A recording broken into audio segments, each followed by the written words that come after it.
How's it going, lads? Marshall here, and welcome yourselves back to another FIFA 22 review on the channel. Yes, we do have the game, the full game, and nothing but the game right now, and that is a massive thanks to EA for supplying the code for me to bring you this content to your eyes. Literally, like, directly to your eyes and your ears, if you do like my voice. If you don't like my voice, tough. We have a video for you guys today, and it is Renato Sanches. It's our fourth player review on FIFA 22. If you do want to check out any other whatsoever, go to the main channel. We've got a playlist. We've got everything there. We've done the Dortmund lads, Marlon and Bellingham, and we've also done Phil Foden today. Now it's the turn of Renato Sanches. Now you guys know Renato Sanches from past FIFAs. He's always been a demon on the game, and with his stats he's got this year, which you're about to see literally right now, he looks unbelievable for an 80 rated card, and potentially one of the best 80 rated cards we've ever seen on any FIFA ever.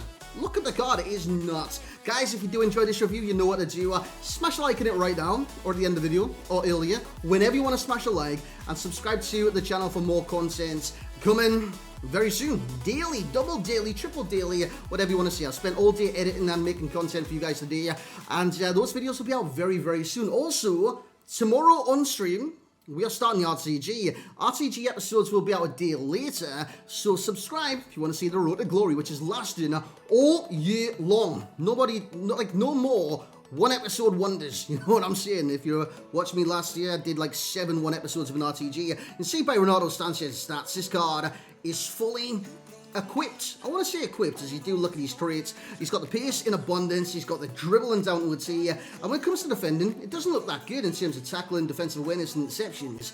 But boy, oh boy, with the work rates high and high, and the aggression of 84, and the strength of 83, even the stamina thrown in there as well, he's a very combatant midfielder, and one of those midfielders that could play as the perfect box-to-box at the early stage of the game. So that being said, let's jump into gameplay.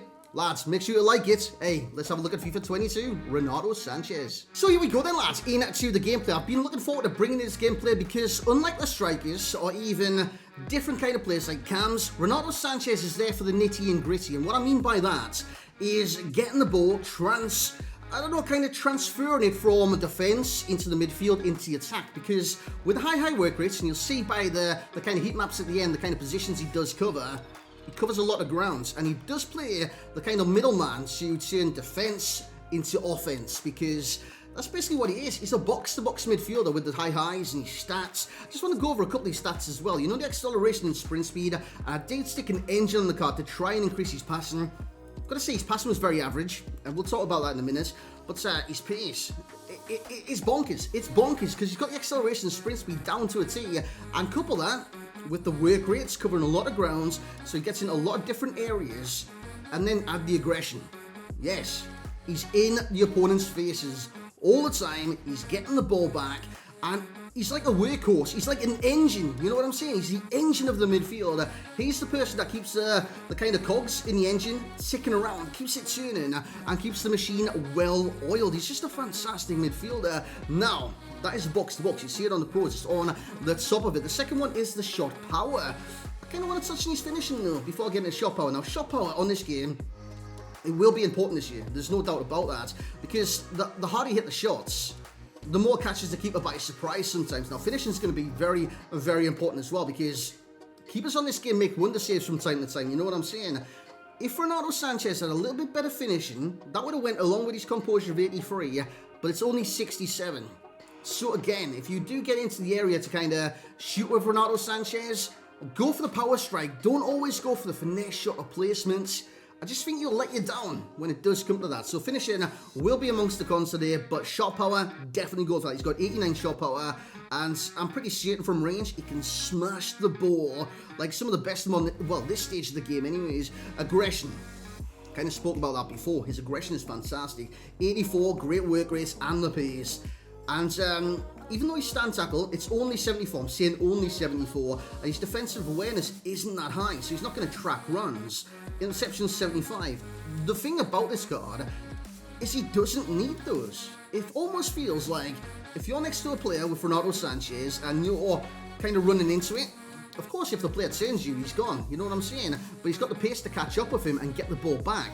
Also, if you're like in the opposition's face all the time, you're going to win back the ball if you've got that much aggression. It's absolutely fantastic. Absolutely fantastic. And we've got the pace there. We've spoken about that many times. For a starter midfielder in this game, you don't normally get that high in pace. And I've got a question. Why has he got 84 pace? Like, how did they work that out? He's got, if agility's brought in, he's actually got over 84. He's got 85. 86 acceleration, 83 sprint speed. How does the common ground 84? I'm not too certain when it does come to that. It should probably be like 85 or something like that, especially if it does take into consideration the agility. Agility, that's the word. He's dribbling. I like his dribbling. He's got 4-star in terms of skill moves and weak foot. You can see that at the bottom of your screen. And yeah, his dribbling's 84. His ball control's good at 83. His agility balance is sensational, by the way, at 82. With the balance, even the strength, aggression, he's very hard to dispossess. So if he does have the ball and you're trying to shield it, you're trying to get past the player, very difficult if you're on the opposition's team, if I can say that correctly, to win the ball back from Renato Sanches. This guy, he's a behemoth at times. He's very, very strong and very aggressive. As he does win the ball back there in the background, like I did say, it's not going to be like I don't know, striker reviews where you see goal, chances, this, that, the other. You're going to see what a midfielder should and definitely bring to your team as a box-to-box player. Defensive kind of qualities, winning the ball back in certain areas, transitioning the ball, winning just the full package. What you might not see this episode is the finish inside the area, because he rarely got inside the box. Despite his high attacking work rates, he normally kind of played in these positions where he could spread out to the wings and then kind of quick counter-attack. And that's what he did. He did absolutely fantastic as well. I've got no worries. This card is going to be brilliant to start the game. And actually, I reckon this card could be good for even longer than Phil Foden. Review Phil Foden today. Phil Foden's a great cam, very effective cam in this game. Renato Sanches, especially as a box-to-box, brings you something entirely different. I want to focus on his passing now. Now, it is 81 short pass, his vision's quite low at 79, and his long pass is 79. The thing is, I put average passing there.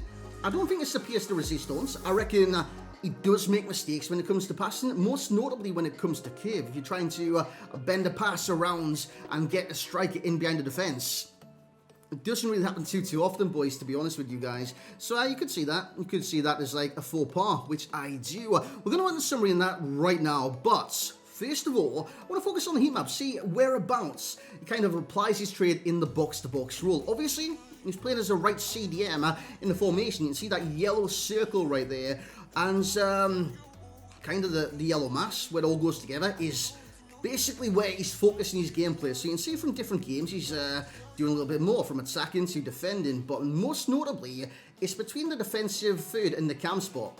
That is where he's going to most notably play his game. So he's not going to kind of venture into the penalty box too much. So the finish of 67 isn't too much of an issue because he's rarely in the box to apply that. You know what I mean? So yeah, he's going to be in and around that area, but he's not in the area, you know what I'm saying? He's in and around it. Well, just take it out. He's around the area. He's just never in it. So you're not gonna take like too many in-box shots. So the finishing's like here, like hitting this. Normally we're gonna get chances from long range, and with these long shots being 78 and the shot power 89, try and take advantage of that. Take some long shots, especially if it comes out from a corner. You just try one of those. Similar players, we've got Valverde in there. Statistically very similar. I think Valverde would play as a box-to-box as well. Same be said about Llorente. Now, I'm not comparing the two. Llorente's, his pace and everything looks bonkers. And Goretzka. I've actually got Goretzka. I want to try him very, very soon. But looking at those cards, kind of evaluating the cards, seeing the stats, the kind of layouts, I reckon he's very similar to each and every single one of those in their own kind of respective ways. In terms of overall, we're actually going to give him a 7.8. I've niced him today. Like I did say, this year, 5 is average, and then we go up from average and back down. But honestly, I reckon this card could be in use for a good couple of months. 7.8, I think he brings a lot of ability to the table. Obviously, he lacks in certain areas. We've been over that during the video. But yeah, 7.8, fully deserved. I was actually going to give him an 8.0 as well, but I thought I'd be realistic, give him a 7.8, and yeah, he's actually fantastic at times, man. Value for coins will be a 7.4 for myself if he's around 25k. Now, of course, right now, the game's not out to the masses. It's not out to the public or anything like that. Tomorrow, Wednesday the 22nd, EA Access does come out. But right now, he's under the price I've literally put there. But 25k will be possibly the bare minimum for this card. So at that, 7.4. Will its price go up? Potentially. The prices at the start of the game are all over the shop.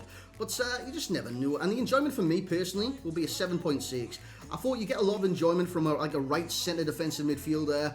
Not too much enjoyment. Just like enjoyment. You know what I'm saying? He's very good at winning the ball back. And I like that. I like aggressive CDMs on this game. I like aggressive midfielders on this game.